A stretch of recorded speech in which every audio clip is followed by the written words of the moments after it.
Hi everyone, welcome back to my channel. Today I want to talk about the most important planetary transits for the month of October. Before I begin, I just want to say I will be talking about the Vedic sidereal placements as used in Vedic astrology.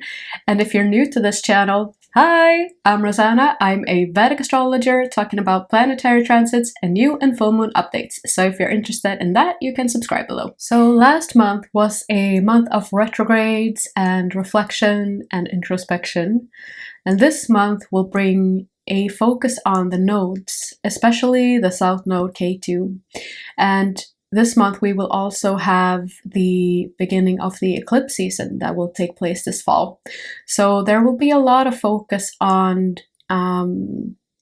what the nodes may surface, and even of closing a chapter, because the eclipses that we will have in October will be the last ones before the nodes change signs. So there's an influence of one chapter ending and another beginning in a way, as Rahu and Ketu will move into Pisces and Virgo.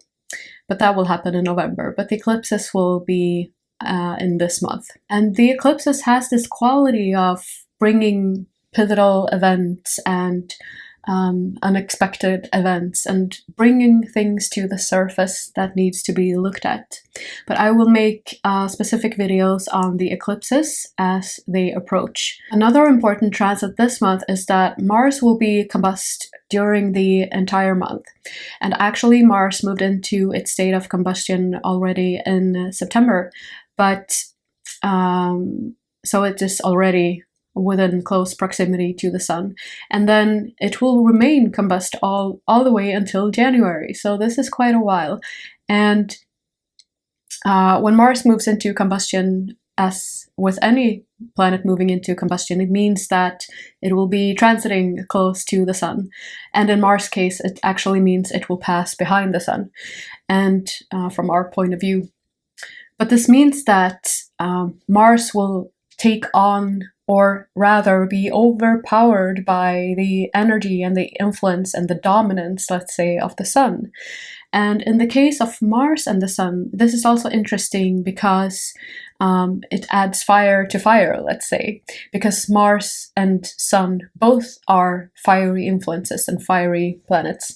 And so this can really heighten the energy and the element of fire in our lives and within ourselves. This increased focus on the fire element can really create a lot of feelings of agitation, as well as restlessness and impatience, and we might desire fast results, and we want everything to be done right at this minute, right at the second. And we can also become quite impatient with ourselves. And because this happens in the sign of Virgo, which is a sign that deals a lot with being very meticulous or careful with either details pertaining to our work, or even details and like what we eat, our diet, the way we take care of our health, the way we exercise, the way we maintain our daily routines and all of that. So we can be very focused on these areas and trying to force ourselves to do too much because of the increased fire and then our restlessness.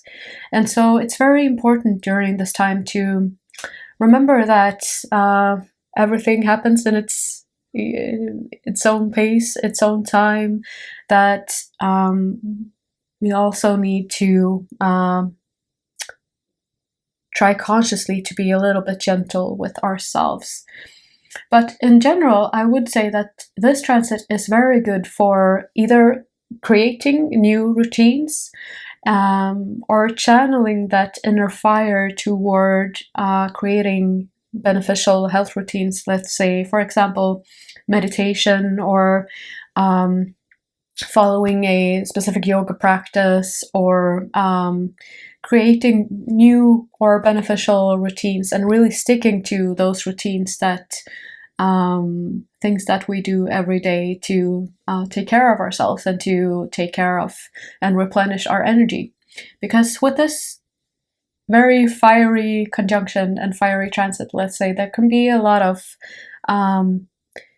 we may even burn the candle at both ends, and we may push ourselves a little too hard, or where we can deplete our energy a little bit. So be careful not to burn the candle at both ends and to channel the fiery energy into something constructive. There will also be an increased focus on the south node Ketu this month, where we have a couple of interesting events where first Mars and then Mercury and the Sun will pass over the south node, or pass over Ketu, as they move signs from Virgo and into Libra.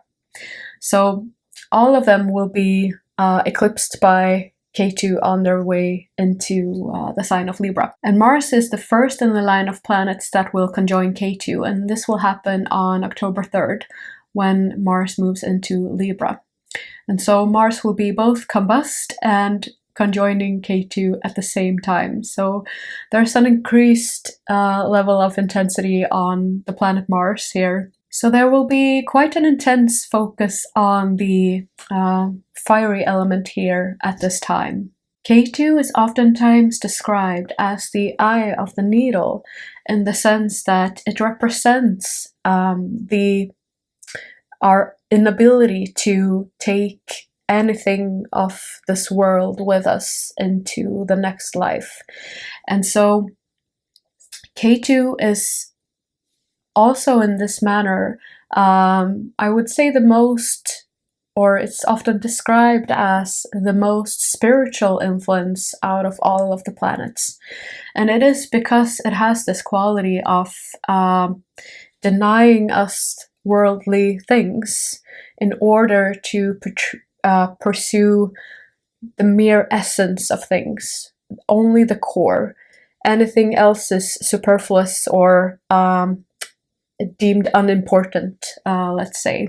In this way, Ketu also has a way of shaking us to the core, in a way, because it makes us want to shed all of the superficial layers, and it can really make us question who we are and our identity and what is really important, who we are in our essence, let's say. So when all of these planets and the sun then will pass over Ketu, it will make us look at something that perhaps we may have been neglecting, as Ketu also has this influence of, because Rahu creates where we desire, where we want to focus our attention, while Ketu has this way of, it has this influence of unimportance, or where perhaps there is something we have been avoiding. This is why Ketu also often describes bringing up things from the subconscious, because it has this way of showing what is hidden. It pertains to what is hidden and what might not be known to the conscious mind. And so Mars is the first in line to pass over Ketu. And when this happens, what is Mars? Mars is our willpower and our courage, our fire, our discipline and determination, and the way we take action on things. And so Ketu has an ability here to then shake that conviction, shake our convictions in a way, because we suddenly might feel insecure about which action to take, or feel a bit more insecure, maybe a loss of courage, if you will. It's also interesting because both Mars and Ketu have they are fiery influences. So it could also lead to a bit of impulsivity, or unexpected surges of fiery energy even. So we may not feel entirely in control of our actions at this time, or we may make hasty actions or hasty decisions that we later become self-conscious about, or that we regret. So there's an unreliability to the fiery potential with these two influences together. This can also mean that we become very self-righteous or very convinced of our own convictions, and so Mars really wants to defend our convictions, and then we can be very hasty in the way we do this and then regret it later. So be mindful of your actions and your convictions during this time as well. Then Sun will pass over Ketu when it transits into Libra on October 17th, which means that our sense of personal power, our sense of authority, the way we view ourselves or our self-image can be a bit under the microscope here as well. So Ketu here can make us question what really is our authority and what really is our personal power. Are you sure that is your power? Can you, it can be very, create a lot of self-doubt with this transit and make us question the way we view ourselves. The Sun also deals with our confidence and our sense of purpose, and because it is our the purpose we perceive to be most important in this life. And so when Sun conjoins Ketu here, it can mean that even our sense of purpose can be under the microscope, and we begin to question the path we are on and the work that we do, and what our if we feel that we are really following our mission or our path. And this, of course, can change many times during our lives, but this can be one of those times where we begin to question, because we become suddenly very self-aware or insecure about these things. Mercury will then also pass over Ketu on October 18th when it transits into Libra as well. And this means that our thought patterns, our reasoning skills, and our communication will be put under the microscope here. And so this can be a time when we suddenly become self-conscious about the way we speak, or very insecure about the way we speak, or it can surface issues around the way we speak our truth, let's say, and the way we stand and rest in our truth even. And because Ketu has this a little bit of unexpected or sudden quality to it, it can also mean that we have a tendency here to speak too hastily and speak before thinking about what it was that we really wanted to say. And so we speak too quick and then we regret what it was that we said. So remember to be considering of the way you speak, but not to be too self-conscious either, because of course then Ketu has that effect as well. So that was it for this update. I will put up separate videos on the upcoming lunar and solar eclipse, so be on the lookout for those. And I wish you a happy month of October. Take care, guys. Bye!